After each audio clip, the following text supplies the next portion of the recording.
Welcome back, my algebra loving friends. So good to see you guys. This week we did it a little bit different. We did it in segments. So I hope that this has been a help to you, and I hope you've had a great week. So I want to jump right into lesson 115 and lesson 116 in our Saxon Algebra 1 3rd edition. So that's where we're picking up today, lesson 115. Now, I want to point out to you that Saxon is building on what we already know, and one thing that we've talked about before is graphing. So today we're actually looking at graphing inequalities.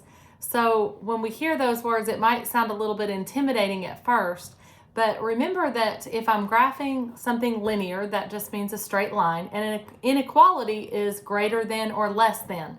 So I'm going to teach you how to do that, and then I'm going to show you a shortcut. So stay tuned, right? We all love those shortcuts, right? That was my little attention getter, and I'm sure I'm going to hold your attention, so you're going to ask at the end, hey, what was that shortcut, right? I hope you do. All right, so we're starting out on page 485, and we're looking at lesson 115. So Saxon starts out by reviewing with us how to graph a line, and I actually want to spend a few moments with that because graphing a line is crucial to Algebra 1. So remember, this is often a joke when I teach my algebra classes, and anyone who's ever had me knows I always say that our algebra best friend is y equals mx plus b, right? What is that? Y equals mx plus b. So that is my slope-intercept formula, right? So when I have y by itself, whatever coefficient is in front of the x, m is my slope and b is my y-intercept. So that is crucial to Algebra 1 and continuing into our upper level math. So we want to make sure that we nail that down. So let's make an example of this. What if I have y equals 2x minus 3? So this is my line, and I want to graph it. So where do I start at? Well, remember, you always want to ask yourself, is y by itself? And in this case, it is. So when y is by itself, the coefficient in front of the x is my slope, and the constant would be my y-intercept. Now, where do I start? Well, I love that Bible verse that says the last shall be first. Right? Have you ever gotten in line and everybody beat you and you were last in line and you thought, oh man, I'm going to go last? Well, I love that Bible verse that says the last shall be first. Well, when I'm graphing a line, when y is by itself, I go to the end of the line first. So -3 tells me where it crosses the y-axis. Now, this is my x-axis and this is my y-axis. So I'm looking at my y-intercept is -3. So remember, here's my origin at 0, 0. This is 1, 2, 3, but I'm looking at -3. So I'm going to go -1, -2, -3. And I'm going to put a dot right on the y-axis because that is my y-intercept right there at -3. And that's what it said my y-intercept was. Now, y equals mx plus b. My b was my y-intercept. And I graphed that point first because that's where I'm going to start. I've had some students before put that point and then they'll go back to the origin. But that's not right because I know that this point is on the line. I need 2 points to make any line. So since I know this point is on the line, then I know that from there I can do my slope. Now, slope is something that is steady, right? So my slope can be positive and it would rise, or my slope could be negative and it would fall. Now, if you're talking about the slope of your bank account, you want that to rise, right? Not be negative and fall, right? We don't want a negative slope bank account, right? So I'm looking at here my y-intercept and I need to add in my slope. What is my slope? Well, in this case, we found our slope was 2. And another way to rewrite that would be 2 over 1. That means it goes up 2 for every 1 that it goes over. Up 2 over 1. Up 2 over 1. So that slope is steady. So I can count up 2, and then I would go over, this is 1. So I would go up 2 over 1, and I would put a dot right here. Now, I could do that again. And I would count up 1 would be the x-axis. 1 more, up 2 over, and I would be here at 2. So up 2 over 1. I can also go down 2. But, I put those really close together, didn't I? That's the downfall of just doing a sketch. Whereas if you're at home and you have graph paper, yours would be very precise because every box is identical the size. But I was just putting lines and I kind of put mine a little bit closer together, right? So I could go down 2 and back 1 this way. So down 2, back 1. That's also the same slope. I went back because it still needs to be a steady slope up.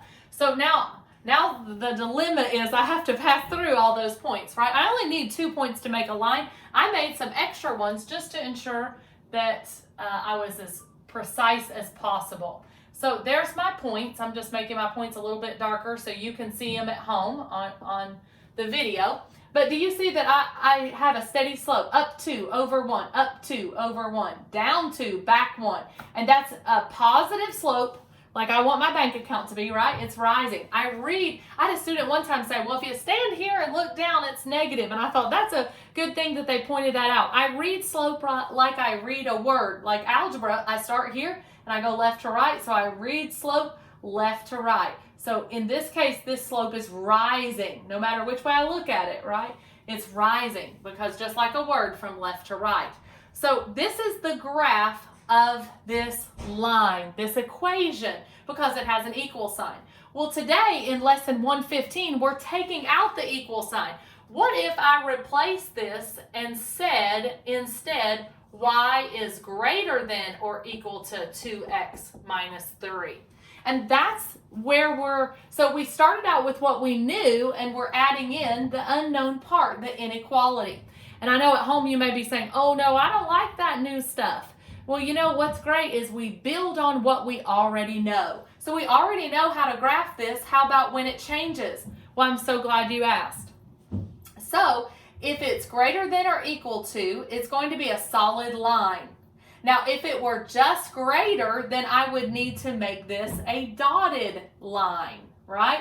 Because it would not be equal to the line. So be on the lookout. If it's greater than or less than with not the equal sign, it's a dotted line. But we did start out with greater than or equal to, so this would be a solid line, meaning that it can include the line. If it's not the or equal to, it will go up until the line, but it will not include the line. That's why we make it dotted.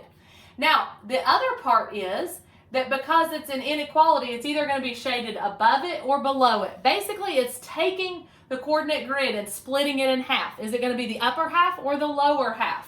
Well, that's the fun part. We have to test it to see, should I shade above it or below it? I had a student one time say, well, if it's greater than, it's always above it. And they asked me that question. I said, you can't always make that determination because it depends on the type of slope, whether it's a positive or negative slope, whether it'll be above or below it. So the easiest way, and the way our Saxon book points out to us as well, is we just test a point and see if it's true. So I think the easiest point to test is always 0, 0. Now, the only time you can't test the origin, or 0, 0, is if the line goes through the origin, then you can't test it. So never pick a point that the line goes through. But in this case, our line goes directly below the origin, so our origin's safe. If it does go through the origin, I pick something close by, like 1, 0 or 2, 0, something easy. I had a student one time say, well, can I pick the number 22, negative 18? And you most certainly can, but that's a pretty big graph that you're having to test. So you want to pick something that's easy to plug in. So since I picked the point, the origin is 0, 0, right? So I'm going to plug that in for my x and my y value to test to see, is the statement true? So if x is 0, it would be 2 times 0 minus 3, and y would be 0. So it would be 0 is greater than or equal to 2 times 0 is 0, 0 minus 3 is negative 3. Now, is 0 greater than negative 3? Now, at first we hear the 3 and we think 0 is never bigger than 3, but it's negative 3. Would you rather have nothing than owe someone something? And I would. So even though I would have no Snickers bars, I'd rather have no Snickers bars than owe someone 3 Snickers bars, right? So this statement is true. Since it's true, it means that the point is part of the solution. So since it is true, that means all of this side would be shaded. Now, I can't shade very well with an Expo marker, but at home you could take your pencil and lightly shade that side. It means anything above the graph is a solution to this inequality. Now, if the statement were not true, let's say that it were another, let's say that this were less than, then you would shade below it. So if the point you test is true, shade where that point is. If it's not true, shade the opposite side. Okay? So that's what it looks like. Now, I know at home you're saying, I've been listening patiently. What's the shortcut? I'm so glad you asked. Did you know that you can actually plug this into your graphing calculator? So pull up your table under your graph, and you can actually type in 2x minus 3. Did you do that? Now, if you graph it, you're going to start out with this line that we did. Now, go back to where you first started and take your cursor back over the first part. And what you're actually going to do is push the shift button up and scroll until you get a triangle. And it will either be a triangle that is above it, or it actually should look more like a right triangle, shouldn't it? So it's either a triangle above it or a triangle below it, and it will kind of look like this. So greater than will be on the top, less than will be on the bottom. And you'll just highlight one of those and press enter, and when you graph it, it will shade it above or below to tell you which side to shade. So all of this work that I just did, you can do at home on your graphing calculator. Those graphing calculators sure are handy. So I did want to point that out to you. The one thing you want to be on the lookout for is whether it's or equal to. If it doesn't have the or equal to, don't forget, if this were not here, then you would need to have a dotted line. So be on the lookout for that. That's certainly something that's very important, because that means it can go up until the line but not including it. So please take special note of those. And again, your graphing calculator will be a handy tool that you can use. So let's jump right in. I do want to encourage you that there are 3.5 pages of wonderful examples in your Saxon book. Please take the time to go over those. Read over. It will show you how they drew that line, then the point that they tested to check and to see. They even did, on the bottom of page 487, they did a horizontal line, and notice that it says y is greater than -2.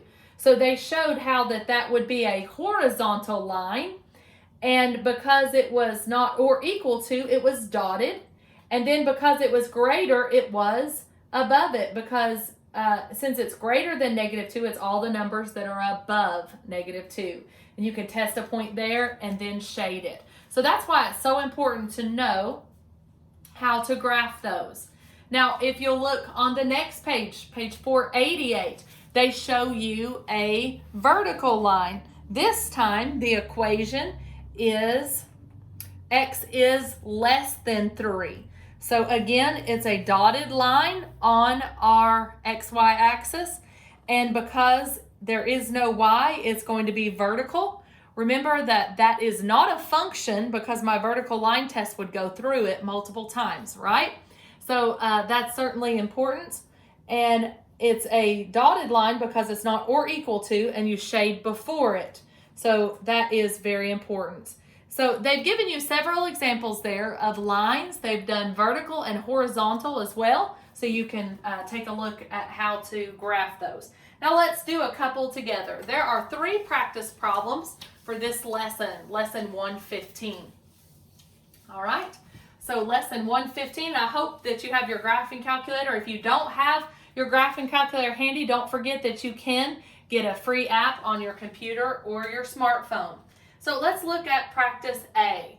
So again, we're on lesson 115 and we're practice A. X is less than -2, and it asks us to graph it. So it does not have a y, so we know it's either going to be a vertical or a horizontal line. So let's get our x, y axes up. So here's x. So x is -2. I'm going to go on my x axis, and here would be positive, so I'm going back here to negative. So I know if x is negative 2, would it go this way or this way? Well, if you're struggling, make an XY chart, right? So if I plug in that if x is always negative 2, that means regardless of what y is, x is negative 2. So if x is negative 2, y would be negative 1. If x were negative 2, y would be 0. If x were negative 2, y would be positive 1. So I can graph that. So if x is negative 2, negative 1, negative 2, 0, negative 2, 1.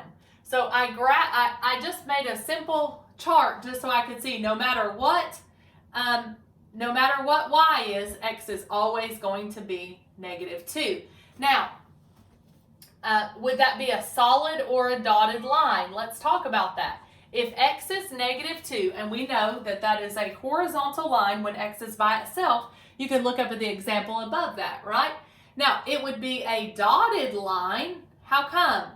Well, because it's not or equal to, so that means it can go up until it.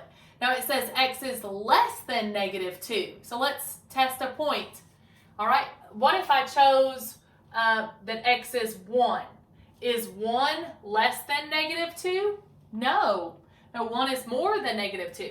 So it would have to be this direction. Negative 3 is less than negative 2. So this side would be shaded.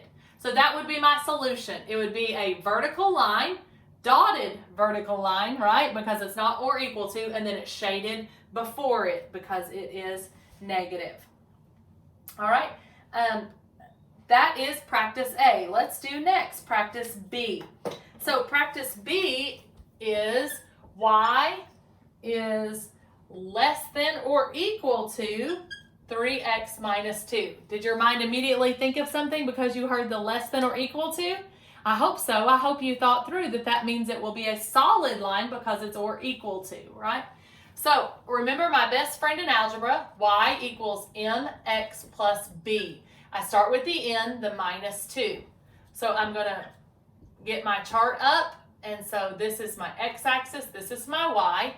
Y would be negative 2, so I'm coming here, and that's where I start. I always go to the end first. Negative 2 is my y-axis. Then I do my slope. My slope is 3, or 3 over 1. So that means I go up 1, 2, 3, and I go over 1. So up 1, 2, 3 over 1. I can also go down 3, but I would have to go back 1. So that here I would go up 1, 2, 3 over 1. Up 1, 2, 3 over 1. See how that slope is a steady rise. Now it is a solid line because it's or equal to, and then we have to decide which side am I going to shade. Do you know at home? Well, let's test a point. And I love it when it doesn't pass through the origin because I'm going to test that point. So the origin would be 0 is less than or equal to 3 times 0, which is 0, minus 2. Is 0 less than or equal to negative 2? Well, let's think about that. Would you rather have 0 or 0.2? I would rather have 0, so that statement is not true. I'm going to put a line through it. It's not true. So this point did not prove to be true, so I'm going to shade the opposite side that my origin was on because I know that it's not true, right? You could also test a point down here if you'd like. Now on your graphing calculator, because it was less than, you should have chosen the triangle at the beginning of where you plugged it in. You're going to highlight that and it will flash, and you choose that one and press enter. When it comes up, it'll even let you choose between a dotted or a solid line. The newer ones, the TI-84 Plus, the color screens will actually let you choose whether it's a solid or a dotted line. So isn't technology great? All right, our last one. So I've got 2 practice up there. Let's do one more practice. Practice C. And please make sure you're doing these with me at home. I would love it if you grab some graph paper so that yours is a lot more precise than my sketch on my board. So y is greater than or equal to 1/2 x plus 1. All right. Now, did you catch it? Greater than or equal to? Last time it was less than or equal to. But because it's the or equal to, again, it's going to be a solid line, not a dotted, because it's or equal to. All right, where do I start? My best friend. Y equals mx plus b. I always start at the end first. So let's get my xy axis up here. So this is my x-axis, this is my y. This time, let me put my lines first. That way, hopefully they'll be a little bit more precise, right? All right, this time my y-axis is positive 1. The last time it was in the negatives, wasn't it? So positive 1. Now, from that point, I do my slope. What's my slope? From the plus 1, I count up 1 over 2. I can also go back to that y-intercept, and I can go down 1 and back 2. Because my slope should be steady, up 1 over 2, up 1 over 2, right? So my slope is positive, it's rising. Actually, both of my slopes have been positive, haven't they?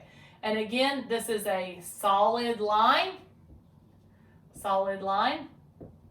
because it's or equal to. Now, should I shade above it or below it? Well, you can choose a point, but do you all see that my favorite point I love to test is the origin, and it didn't go through it, so I'm going to test it.